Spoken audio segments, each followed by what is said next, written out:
Orchestras have strong union game. Yeah. I tell you, I've been in situations with orchestras before where it's like, okay, we're going to do one take, and they start with a long swell, and then they all just like, and walk away. you're like, what the hell? Like in any other industry, you'd finish the surgery. And they're like, nah, man. Nah, just leave it on the table. I've got union break. It's really admirable.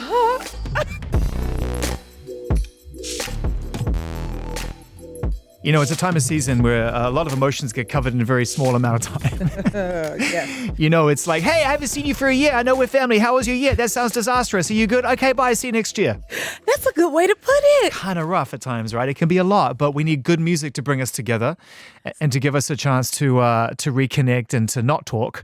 And you've given us another beautiful reason for us not to talk to each other. Oh, goodness. I was hoping it would bring everybody together. I'm joking. I'm going to put this album on and we're not going to talk for 15 minutes. We're going to sing. Oh, I like that too now. The reason I said that was you've really brought an enormous amount of those emotions into a really beautifully collected and curated, album at this important time of year. And Jennifer Hudson, extra special for us to say hello and happy holidays to you. How are you? Thank you so much for that. Happy holidays. It's nice to see you. Happy to be seen. Thank you for having me. Of course. How are you feeling right now? And at this moment, as we near Christmas and the holidays for people, how do you feel? I'm always excited.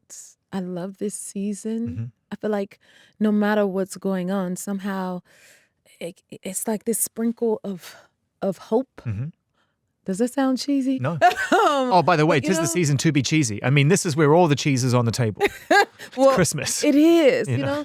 So, and then it's a warm feeling. It's my favorite time of year. Same. It's weird. I had complicated Christmases when I was a kid, and then as I've gotten older and became a parent, I lean in and I really love it, and I love the cheese, and I love making the playlists and just getting prepared. Yes, that's where the magic is. Yeah.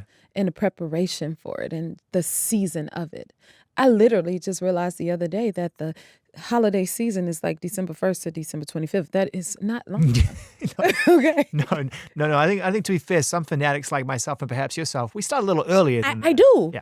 Which is why I'm like, wait a minute. Oh my God. It's only from the 1st to the 25th. For me, it starts November 1st all the way into maybe January. Your family must love it. I mean, I think we try to lead by example, and when you lean into an experience with excitement like that ahead of schedule, even though as your kid gets older, he'll probably roll his eyes about it. Well, he loves it. But he loves and he is getting older. Right. But he's right there with He's there with you. Yes. He named the album. Yes, he did. He called it The Gift of Love. That is an incredibly self-aware and thoughtful title. How old is your son? He's 15. He's 15. Okay, even more so, because at 15 you ain't thinking about You're gifts or not- love. exactly. You're just like, where's Tyler's album? Where's my gaming? Yes. Where are my friends? Yes, but he loves the holidays. Yeah. So that's what made it even extra fun creating the album, because it kind of made it like now a new holiday memory for us. Yeah. We watched Christmas movies as I was preparing for the holiday album, and I was like, we were trying to see like how is Christmas music used in holiday films? You know, we would light the fireplace. So he was kind of A&Ring it almost with you. He was just sitting He there. really was. Yeah. But Yeah. you haven't cut him in on any back end or percentages at all. Nothing. No, not yet. But he's getting there, you know? So That's he beautiful. loves music and he loves the holidays. That's beautiful. It's amazing. And a really nice exercise, like you say, to be able to do that with someone that you love for the most part in your life. You share everything with your son, but to be able to share that experience and to be able to say, hey, this is my job, but it's what I love to do. Yes. Amazing. Yes. That's the gift. That's why it's the gift of love, The gift of love. And that's what we do in our family. Yeah, you know? yeah, We love being together, and we love singing, talking, all of those good things. It's so nice to see you. And, you've had an incredible year as per usual. I mean, I feel like every time you show up now and whatever you apply yourself to, whatever you are deliberate about, you give everything to. Yes. And so when you look back on a year like this year, where do you give yourself credit this year? That's a good question. Well, the year isn't over. So once it comes to like the end of it, then I'll reflect and say, did I live it to its fullest? You know? And what can I do for the next year to come? But it's been so many things this year. I haven't had a chance to say, what was my favorite part? Some days I do that where I'm like, I reflect back on the day and say, ooh, my favorite part was. So I have yet to do that for 2024? It's a big question. And look, I mean, It's a huge question. But I think also you gave a beautiful answer in that you choose moments to do that too, as opposed to wait for the end of the year to do it in one go. That being present and grateful in those times when you know you're doing something that is extraordinary in your day-to-day is a special thing. That's how I like to live. When did you first discover the power of the present? That is another great question. I don't know if I really fully have. I just know I try to be present in every moment. And I think it's the thing is living each moment to the fullest. Yeah. As a young girl, I used to say, I want to do what I love, because when I get older, then I would be able to say I live my youth the way that I wanted to. So I don't mind growing older. I guess it came early in life for me, So each and everything, I try to do it with purpose, and I've never been the kind to do anything in vain, And if I'm going to do something, it's going to get done. You're all in. I'm all in. I really admire artists and people in the creative industry in particular, because that's what I love, who are very deliberate, like I said, and when you show up, you really show up. So let me ask you a question that I'm really fascinated by. Like, how do you accept when things come up a little short to your expectations? Like, how do you manage that and learn from that? I don't want to use the word failure, because any attempt is in contrast to the idea of failure. Yeah. But I know how high your standards are for yourself. You know what? I always look at it as just trying, and that's how I've been blessed to achieve so many things. But I don't believe there's such thing as like failing or or a negative, because in everything there's a lesson, and that's a plus to learn something, because it prepares you for the next. So I have a saying, nothing is just, and when you look back, it'll make more sense to why, that didn't work out, but because of that, look at what I got to do, or what I learned from it. Yeah. And it made me that much better. So to me, it's still a positive, but it takes me to what my mother used to say, no matter how negative things are, Jenny, what I love about you is you always seem to find the positive. That's beautiful. What a great observation for a parent to share, especially to a child who's young and looking to build their identity. That goes straight in the identity file, doesn't it? Of like, wow, okay, I can find a positive in these things. Yes. And it tees you up beautifully to make an album like this, but also, if I can digress just briefly and talk a little bit about your year in television too, which is just another successful, extension of what you've been doing, bringing people joy through your show. Interesting kind of creative evolution there, because when you make an album, you apply yourself, then you release it. To some degree, I'd imagine, like most artists, you have to let it go. Yes. But with this, you're watching this show grow and find its audience and find its personality and its hits in real time. Like, the Spirit Hall. That's a thing. Spirit Tunnel. Right. Sorry, thanks, Spirit Tunnel. Thank I like you. that. That's a thing, right? And so you're constantly figuring out as you're going through. Like, this show is kind of a constant album in progress. Is it a different creative angle for you? I like that you called it an album. It is. But that yet is another something where I was like, I'll try, and I'm 3 seasons in of trying, you know, but I love the evolution of it, that it keeps growing. I love progress. Yeah. You know what I mean? Yeah. And I like to remind myself and all of us when we're working, like, we're living life through this. So a lot of things is a response to living and what's happening in the now. That's so true. Whenever you do shows like that, I can imagine it's the closest thing to being in the present at work, because it's similar to being on stage, because it's like I'm dealing with real human beings going through real things. My job is to navigate that and provide that for the people. Yep. What have you learned in doing the show that you didn't know before?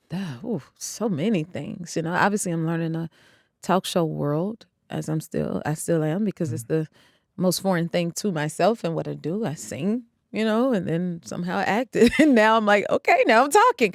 What would I say? I'm an energy person. And the energy, the give and take between like the hosts and the audience, that type of connection is so different, I think, from singing and relating. I remember when I first started the show, I'm like, okay, why are they so quiet? And it's like, whereas if I was singing, there's an applause, there's a reaction, But if you're talking, I'm like, it used to make me nervous, like, why are they quiet? Jennifer, they're listening. They're listening. You know what I mean? Yeah, listening is a strange thing. When you're faced with the idea of people listening to you, really listening to you. Yes. Or you needing to really listen to people. Right. It's such a discipline. That is the key, listening to people, And then the story, everything has a story. You know what I mean? And to be able to go on that journey by interviewing someone and hearing their story, it makes me that much more curious about life. And I'm the kind, when I hear something, well, I want to do that. I want to experience that. What is that like? Yeah. So that the dreaming never stops because I get to learn and get so much insight on so many different things and perspectives. Wow, Jennifer, you've landed on the key components that I think are most important in 3 years. It took me 25 years to figure out what I really loved about it. Yeah, because I loved doing it and I still love doing it, but it was only in the last 5 to 6 years that I realized that the story isn't everything. The curiosity is the driving force, and that's what leads to the next desire to want to have the next experience. And those are the 3 things you just beautifully summed up. I want to write that down. Well, you just came up with it. Yeah, but you pointed it out. I'm always listening. See, even in these moments, it's like, what can I learn? What can I take away? How can I grow? So let's talk a little bit about the gift of love. And you started with a what I would consider to be one of the most perfect songs ever written, Hallelujah. It's just an incredible song, so perfect, and it is a Christmas song, even though it doesn't really speak necessarily with the same clarity as some other Christmas songs. So I'm going to ask you the same question I've been lucky enough to ask a couple of people who have covered this song. What did you love about recording a song so hallowed and so perfect in its origin? First, it is my favorite song and my favorite song to sing, and as I always say right before I sing it, it brings me so much peace. And I hope it does the same for others when I sing it, or perform it or whatever. And so that is the thing that, to me, is the gift of that song. It's just like this, in the beginning with the Who's, to me, that's the heaven's call, And I know people have different meanings of the song. And I'm like, well, you can't tell me what my hallelujah is for. That's what's so beautiful about it, is it's so spiritually adaptable. Yeah. Yes, exactly. And we all have our own interpretation of things. Yeah. And so, I don't know. It's like there's something in it that's intangible, right? Yes. Yeah, and it's a song that forever evolves. I mean, it just takes a life on its own each and every time. And when I recorded it, I'm like, I wanted it to have the live feel to it, and where you feel like you're almost in the space with it, or it's breathing and growing in that moment. I wanted it to feel authentic. It is a beautiful and authentic version of a wonderful song. And I can imagine that when you're working with a song where the structure is so malleable, Little Drummer Boy, you can make your own structure out of it, but there's rhythm and dynamics to it. Hallelujah, you are being led by spirit and feeling. You better tell it, yes. And so how do you know when it's the one for you? Someone who holds yourself at the highest level in terms of finding authentic performance, working with a song that is not defined by any structure. Can you find some words to describe how we even get to hear this version in recorded form and how you knew it was the one that you were happy with? I got to go back to what Aretha would say. It's in the feeling. It's like you feel it, And when we got ready to do the song, it was like, who's going to do it? Originally, David Foster was supposed to, every producer was assigned certain songs, and he was going to do Hallelujah. And then he had his idea of what it should be. And then I'm like, but this is my arrangement. Yeah. And it needs to stick to this bass. Yeah. And he's like, well, maybe I'm not the producer for it. So beautiful. Right. And it's like, we both respect that. Let's be grown-ups about that. Yeah. Let's be grown-ups about it. And it turned out to be Greg Fillinganes. And he totally understood, as the kids say, the assignment with it. And so we like, I gave him my blueprint of the song. And then he started to put it together, his idea with it. And it's like, okay, we'll add a little more to it. Although I was fine with it as I gave it to him originally, but okay, it's Christmas, so let's do a little bit more with the song and give it the bells and the whistles. Let's give it the gift of love. For the holiday. Let's give it the gift of love. But once he sent me his take from it, like his idea of what I sent him, I was like, this feels right. And then when we recorded the song, he was, I don't know what country he was in, and it was over Zoom, but he was very present, and we were in the studio, and it was my Hudsonettes, my backup singers is who I call them, the Hudsonettes, and myself, we did it the way we always do it live. And, we stood there and we sang the song. I'm in the booth and they're out there. And once it was done, and Greg knew this, Greg and David knew this was the most important song to me. I was like, without this song, there would be no holiday album. So Greg was like, I got to get this right. How do you feel? And once he sent me back the recording of it, I was like, wow, this is it. It's right. Emotional? Yes. It like, I don't know. It's a feeling. It's like, I could feel it. And I was like, that's it. How can you not believe in magic when something like that happens? When you listen to something you've been so instrumentally involved in creating from nothing to something, and yet you're still able to find space away from the experience to feel it like we do. I think that's got to be the closest thing to God in the arts, isn't it? When you get to feel away from yourself. I believe that. And that to me is like when you're singing a song or performing and you surprise yourself versus knowing what's going to happen. It's like when I'm like the people like, what happened? Or that something else has taken over. You know what I mean? And that's what I like to lead with or allow to happen. Allowing it to happen. It's beautiful. Jennifer Hudson, I'm having such a good conversation with you already. To go from Hallelujah into some well-loved Christmas songs, of course, interpreted and performed your way, but then making way, I think, and I say that very deliberately, for original songs to add to the Christmas songbook. Yes. We looked this up the other day. Estimate is 10,000 original Christmas songs have been created, but people estimate it's close to 45,000, which is a lot of Christmas songs. That is a fun fact. Okay. That's a fun fact. Oh, wow. That's okay. a fun fact. And you just added 5 now to that list, which is really generous. A lot of people, when they're coming up with an original Christmas song, it's a challenge because it's like, okay, there are things here that make sense in the holiday spirit. Sounds, feelings, emotions, images, ideas. But how do we make it feel new? How do we make it feel like a new feeling, not like the one we felt last Christmas? So was that the driving force behind kind of writing these songs? Was like, I just want to find a new way in to something the whole world gets to experience once a year. What I want to say to that, which kind of speaks to the whole album, is perspective. Like, last Christmas was the first Christmas I ever traveled outside of my home. Wow, where'd you go? Florida. I went to Florida. And as I was going through the airport, I'm all jolly and I'm saying, Merry Christmas to everyone, and everybody's grumpy. And I'm like, what's wrong with everybody? And one of the greets was like, well, I don't get to spend Christmas, enjoy Christmas because I don't get off of work till 11, 12. And I was like, wow, some people do have to work. It's complicated. Some people don't get to sit by the fireplace and sit with the family. It's different perspectives. So I'm saying it to say, like, I wanted to tap into all of those things. Like, we all have to go through the holiday season, whether you celebrate it or not, and it's like, well, where's your song? What about like Santa for Someone, for example? My assistant hates Christmas. And I was like, why you hate Christmas? He's like, because then you got to get the gifts for everybody and then you ain't got time. And then I was like, well, where is that song? Is your assistant out there? Yes, he is. I'm going to drop him. You can't hear it because you haven't got headphones on. But every now and then when someone comes through with a real good one, I got to drop a bomb on it. It's for your assistant right there who hates Christmas. And so each song, I'm saying it to say the originals came from some type of perspective for someone's going through the holiday season. Go Tell on the Mountain, the mourners. Yeah. Like, well, I know what it's like to have lost loved ones and then you got to go through the holiday season. So where's their song? What do they listen to? Hip hop, jingle bells? What does my brother and the uncles listen to? They ain't listen to no Christmas songs. So let me give you a little bop.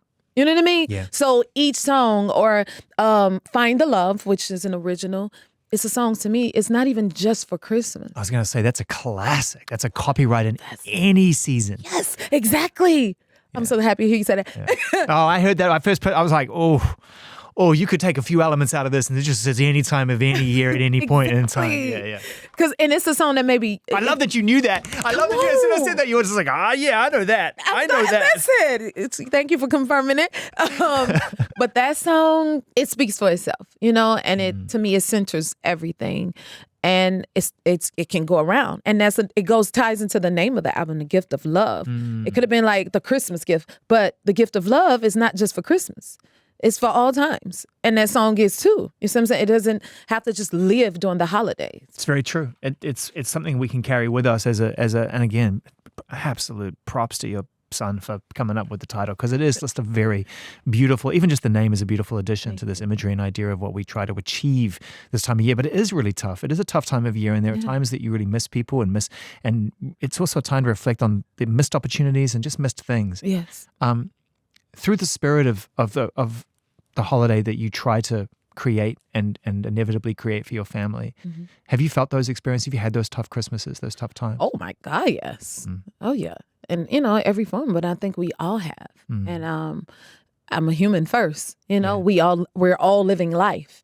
And that's what I like to acknowledge and respond to. Yeah. And so again, that's where like the originals, those songs we're tapping into, or Make It to Christmas. It's like, think about it, a whole year long. I feel like 400 days a year. Can I just get there? We're working. Yeah. And it's like, if I could just, when I get home, you know what I mean? Yeah. It's speaking to that, it's so real. Or, so everything is a response to real life. There's a song called Almost Christmas on here with a brilliant artist, one of my favorite artists, Chicago's Icon. Yes. He's a GOAT. Yes. He's the legend. Yes, he is. And we could talk about it, and we can leave all that other stuff to one side, but we can reflect and talk about how brilliant he is and how great it is to have his voice on this record, how iconic it is when he starts it. Listen, the legendary, I call him King of Words. He is. He really is the king of words. We were on the phone, and I think I was preparing for the album, and I was citing Towards the Night Before Christmas. He was half asleep, okay? All through the house. And then all of a sudden, he like, Towards the Night Before Christmas. I mean, that draw, that Chicago sleepy thing he does. Towards the Night Before Christmas? And then he's like, Jennifer's running her mouth. And then it kept flowing and flowing. And I was like, hey, wait a minute. And then I was like, right, I forgot who I was talking to. This could go one of two ways, right? This could either be bad news for you, or you could let me have it on my album, and then it's good news for both of us. But it gave me a big old bright idea. Yeah. I was like, oh my God, this would be amazing if you took like a Towards the Night Before Christmas and freestyled it or flipped it from your perspective. And then he came up, then Common. Because there's a difference between Rashid and Common. Okay. The legendary artist popped out, and he like, yo, it gotta be this and that. And then he turned it into this grand thing. It's beautiful. And it's amazing. And then he's like, I thought I was done with the album. And he like, okay, now you're gonna sing this part. I was like, you're putting me back in the studio. He go, okay, I mean, there's one person who has that pass, and that is you. But it turned out so beautiful. And then also like, I love the holidays and I love Christmas albums, and I don't hear many with like the storytelling. Yeah. Think about the stories we tell our children when they're little, the Christmas stories. Yeah. So where's that art form? That's why I love on the holiday album. That's why I love Christmas in Hollis so much, is because it's an original story done in a way that when I was younger and my friends, that was the thing we wanted our parents to put on. See? Exactly. See? So it's like, where is that element, where we could tell the kids stories? And then it's personalized to us being Chicagoans and, our stories, the cats and the kids and you know what I mean? All of that. He's so cool too. And I'm very respectful of privacy, you should know that. And I respect that, relationships, that those are your boundaries. But I just love him. And I just think he's like such a strong voice in the arts and shows up in all the right ways. Yes, he does. You're very right. Yeah. Jennifer Hudson is with us right now, and we're talking through this beautiful album, The Gift of Love. It will be on in many households all around the world. That's my Christmas wish. Yeah. And That's all I want. It's a beautiful wish. It's a gift for others. But I know a lot of Jennifer Hudson fans are sitting there going, that's great. Now we need to talk a little bit about where you are and your creative spirit as you, because you've been very generous to us through the filter of amazing storytelling. Aretha contributed something really powerful to The Color of Purple, giving us wonderful stories this Christmas. But it's been some time since you've told us your story. And I wondered, like, and it's not a pressurized question, it's a genuine question from a fan, where your spirit is with regards to your inner voice and how close you are to telling a new Jennifer Hudson. That's exactly what I want to do. I feel as though like being an artist, which is another conversation I had with Mr. Cumming, is like, to me, I always say there's a difference between an artist and a vocalist. I've been a vocalist, as far as I'm concerned, my entire career. And that means, okay, Jennifer, you sing these words. And it's like, well, what about my story? Using my voice to tell my story. And that's what this chapter is about for me. It's so good to hear. And it's so interesting. You make a really valid observation there, but I still don't see you as that. I see you as a storyteller because you're so good at capturing those performances and making them personal and your own, authentic. Yeah. So are you any closer to being able to describe what that feeling is like, knowing that you're on the verge of a new chapter of your life where we get to understand you better as a person and not just as a performer? I think it would take time for me to spend time with me to be able to better answer those questions. Yeah. But because that would take reflecting, to say to share what it is I want to say. Yeah. And also how to say it. As far as creatively, I feel like I had a great warm up doing the holiday album, and it's inspired me to want to hop into the Jennifer Hudson-ness of it all in that way. But it is time for me to have, I guess, my turn and my an honest conversation with yourself. Yes, to like, and I've lived a lot of life. Like I always say, I've seen the highest of the highs, the lowest of the lows, and everything in between. Where do I start? It's a question. You know what I mean? Hard question. Where do you start? Yeah. The Jennifer Hudson of it all. So interesting because we appreciate and accept these gifts that artists give us. Mm-hmm. And we forget that with the process of doing that, there is a whole other identity work going on over here, which is like we see you as the Jennifer Hudson of it all. Yes. But you're trying to create a life for yourself around that, correct? Yes. So you have to take a big deep breath before you come out and talk to me and do this in a way because it's the Jennifer Hudson of it all. Yeah. Yeah. Because I think everything has been, back to back to back to back to back. And it's like half the time I did that. I did. I am. Like, where was I? What did I do? So I have to know, where my feet are planted to be able to say. Yeah, and you're going fast. It goes so fast. It's going fast. Yeah. You've achieved so much. I mean, how do you feel when people mention the EGOT? Is it I'm sure you're grateful and proud of that. Yeah. But it's also one of those things where it's such rare air that for people to bring it up, I wonder if there's other connotations for you that come along with the ride apart from just like, you're an EGOT. It's like, yes, but that means other things to me. Yeah. Yes, you're very right. It even took me a minute to realize like, oh, yeah, I am, an EGOT. And wait, what does that mean? What does it mean? Yeah, because I do everything for the love of. And it just... Even when I won, I was there to support the Strange Loop cast just as a producer supporting them. And when they said, they won the Tony, I'm cheering for them. And they started chanting EGOT. And I was That's so crazy. Oh. That's so crazy. Wow, it didn't even register. Like you're about to levitate up to a level of consciousness never before seen, except by the other EGOTs. Like, EGOT, like, and there she goes, ascending to the EGOT level of like, what does that even mean? Like, and then what does that mean? And then I'm grateful for everything I've been blessed to achieve. But sometimes people dream up dreams for you. As a kid, I dreamt of winning a Grammy and singing. I ended up winning an Oscar first and then a Grammy. Yeah. And then everybody's like, okay, EGOT. And I'm like, what's that? What is that? Yeah, what is that? What is that? What did you just call me? Right. Like, what's an EGOT? She's halfway to an EGOT. Okay. Yeah. And in this realm, like, people will dream up dreams for you. So it's like, okay, well, maybe one day I will achieve that. But I already got what I wanted. Which was the work, right? You have to do the work. Which was to do the work and then to win a Grammy. Yeah. Which I got to do right behind winning an Oscar. And even with that, I just wanted to get my lines right and make the director proud who gave me the opportunity, which is what I mean by, trying. I was like, you always see me try, even with the talk show. I'm like, okay, you know what? I'm just crazy enough to try. You know what? I'll try. Now we're 3 seasons. Yeah, it's a hit. It's a blessing. So let's take the ego out of EGOT then, and let's talk a little bit about what life is like when you achieve things way ahead of schedule that you never dreamed you could achieve, and when your feet do get planted on the ground and you like where you stand. What is important to you? Being human first. My mother used to say, I'm proud of you and all the awards you have and the things you've done. But what I love most is how you treat everybody and the human and the person that you are. Yeah, I love the person. So that is the most important thing to me, And if my gifts can help bring people together and make a difference, but what's the point of it if we're not doing something worth something to make a difference? Beautiful answer. Thank you.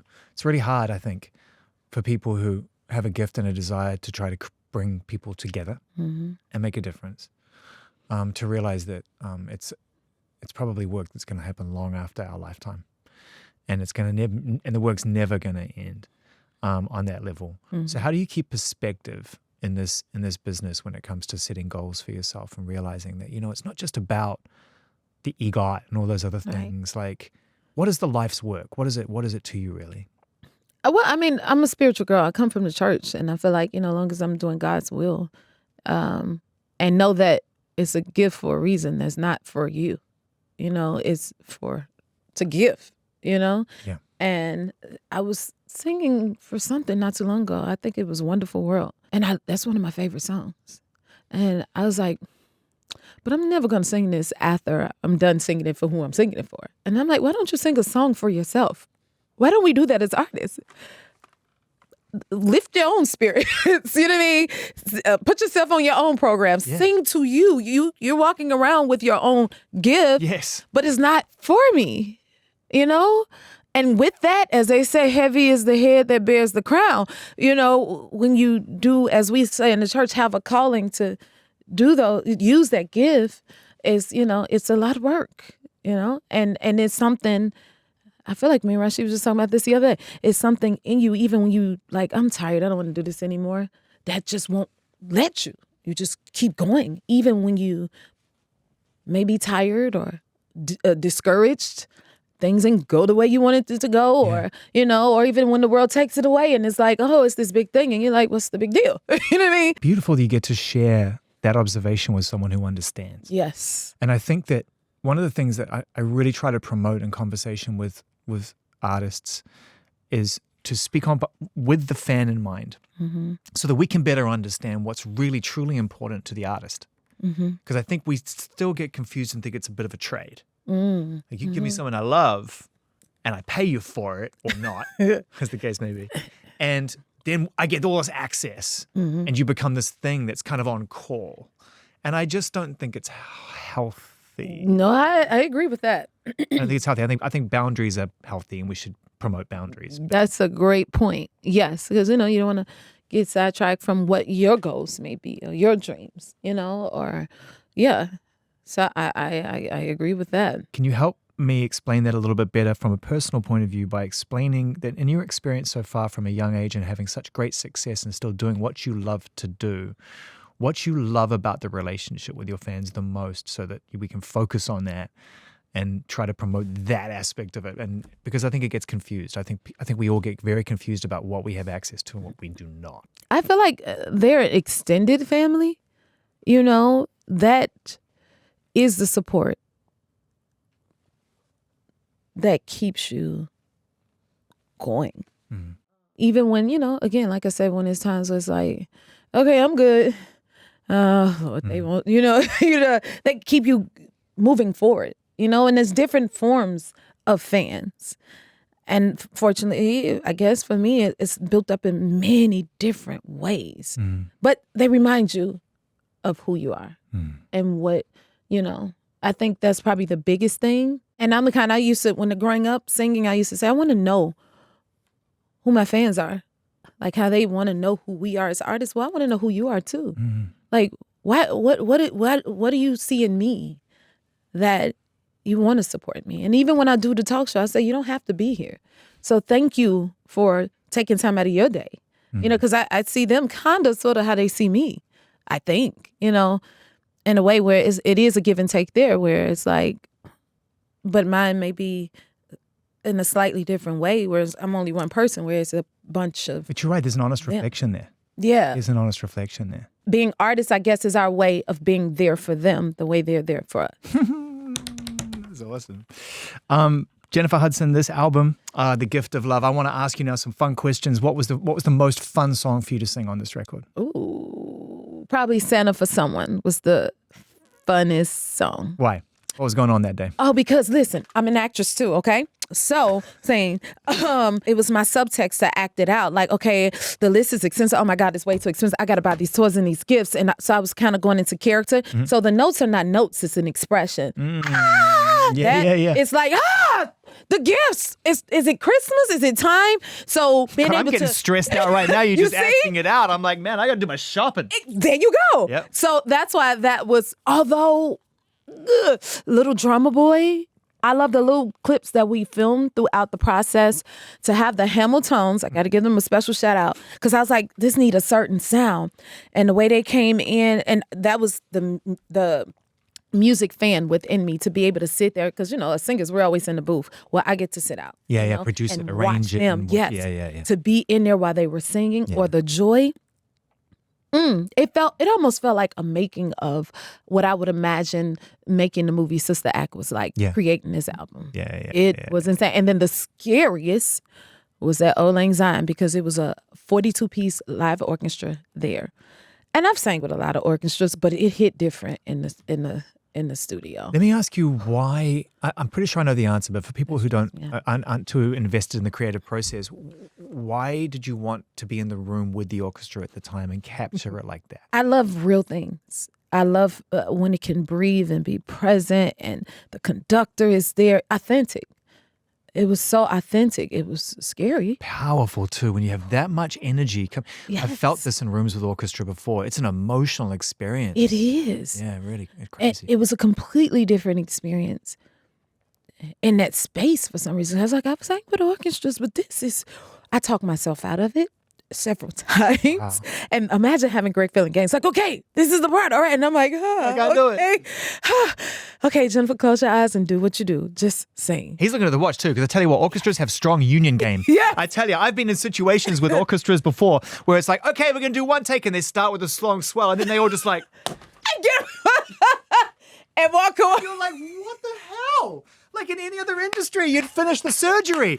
And they're like, nah, man. Nah, just leave it on the table. I've got union break. It's really admirable. Like it's the equivalent of me in conversation with you right now. As we talk about life, I'd like to ask you a question about... I'll be back in an hour. I was like, he's leaving. It's just like, what? Yes, breaking. Okay. Like, seriously, like, don't take it personal. It's what we do. It's what they do, but Worth waiting for. Ooh, it is. It is. You've sung in some of the most remarkable occasions and events and put yourself in some pretty lofty experiences and overachieved every single time, more than delivered every single time. Can I ask you, is there a commonality to how you prepare for such things? Is there a way that you get yourself over the line and into a place where you know that you can at least try this, let alone achieve it? Is there something you tell yourself or a way to do it? What I do like to do as much preparing as I possibly can. But then I like to leave a little space for me to be able to surprise myself in those moments. I love that. That's important to me. Like, I want to know it fully, but no, I like a little rawness to it. Let it have, let's see what's going to happen. Yeah. I want to be surprised. Back yourself. Because, we want to be entertained too as performers. Yeah. And it's a lot of times when I'm right in the wings and I think I'm ready, but something about being in the wings of the stage where you talk yourself out of everything. I remember over the pandemic, I learned Nessun Dorma, and then I ended up having to sing it in Italy for the first. And I'm like, in Italy, y'all really? Why would you do me like this? Oh man, set the bar high, why don't you? What? And it's like, Jennifer, trust the teachings, just go for it. Or Andre Bocelli is when we did the New York something, the opening of when it opened back up, the park or something. Yeah. And I was on program to sing Nessun Dorma, and I'm like, but Andre Bocelli, y'all don't need me to do this. You know what? I had talked myself, you go sing, I'm going to go. And it's like you're freaking out in the wings. So that's he wants to part of the process. He wants to see what how you're going to sing it. Oh, my goodness. Because he knows how he sings it. Yeah. Like you say, entertainers want to be surprised too. We do. They and entertained. And learn something new. Yeah. But, it can still be nerve-wracking. So I think being nervous is a part of the process. When I'm not, then I think we all say that. When we're not, then that makes me nervous. That I'm not nervous. Yeah. And I'm like, Lord, what's going to happen? I need to find the Jennifer Hudson of it all. Yeah. And then just allow myself to feel whatever it is I feel in that moment and use it. Don't be afraid. If it's a tear, it's a tear. If it's in rehearsals, everything falls apart. And they be like, okay, she's really in this. Like, no, I'm not like afraid. I am passionate. That's what you see or sense. And I want to get it all right. Like, okay, I like everything to fall apart. Do everything full out. Because they're like, so you think you at the show, you're going to do everything full out in rehearsal. Yes, I am. Because this way we get to see what's going to happen, how the cookie is going to crumble. And if we make a mistake, we'll know how to pick it back up. So we can go live when we need to, and we can come back how we need to. And you know what I mean? If something goes wrong. So if you do it full out, then that's when you're going to know. It's amazing. I love the idea of a conscious destruction in order to prepare for the right situation. Yes. Sadly, our time has come to an end, but I have one more question for you. And it's based on the most common word in this conversation, which I'm really happy to say is feeling, which is where it all sits for me. And so I'm going to ask you about what is the feeling when you are in the moment when you're singing a song and nothing else is around you and you're just lost in that experience and it's you and your gift and God's Spirit running through you and you know you're there. Have you ever truly come out of that experience with a better understanding of what that feels like? That just happened to me in rehearsal for the holiday tour. It's like suspended into the absolute best place and space that I only feel I'm in. And I can't even pinpoint or know when it's going to happen. But when I'm there, I'm like, that's it. And I was able to identify it when I was just in rehearsal, the other day. And I was like, I don't want to leave this place. And it is like a suspension. It's like a floating. It's like a godliness to it. But it's a feeling of the most. I don't think it's nothing on this earth that can match it. It'll come near it. But it only comes when it comes. Jennifer Hudson, have a wonderful holiday break and good luck with these shows that are forthcoming. Thank you for this album. And more importantly for me, thank you for taking the time to bring it to life with us here. Thank you for having me. Thanks, guys.